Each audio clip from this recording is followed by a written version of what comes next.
হ্যাঁ, তো বন্ধুরা সবাই কেমন আছো?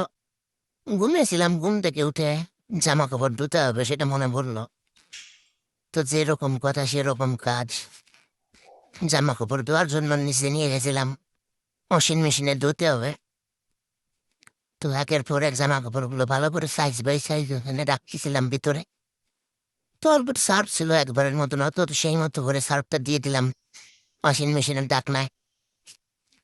ভালো করে সার্ফটা দিচ্ছিলাম যাতে জামা কাপড়গুলো ভালো পরিষ্কার হয়। ভালোই সার্ফ দিয়েছি অনেকখানি। তো ফাইনালি ঢাকনাটা বন্ধ করলাম। ৳১ কয়েল একটা দিলাম, তারে ২৫ মিনিট চলবে। তো দেখো ৳১ কয়েল দোকানের পরে মেশিন ১০ সেকেন্ড টাইম নিল, তারপরে স্টার্ট হয়ে গেল আস্তে আস্তে।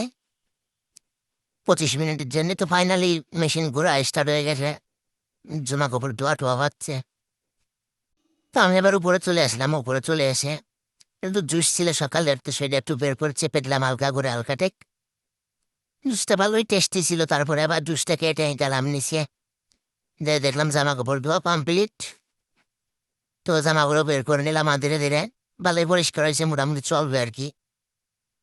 তো তারপর চলে গেলাম যে মোজা দুটো ডিউটিতে পরে যেতে হবে বলে একটু আলাদা জায়গা নাড়লাম, জামাগুলো আলাদা জায়গা নাড়ি দিয়ে চলে আসলাম। চলো টাটা। এরকমই ব্লগ দেখতে থাকো আমার। দেখা হচ্ছে নেক্সট ব্লগে।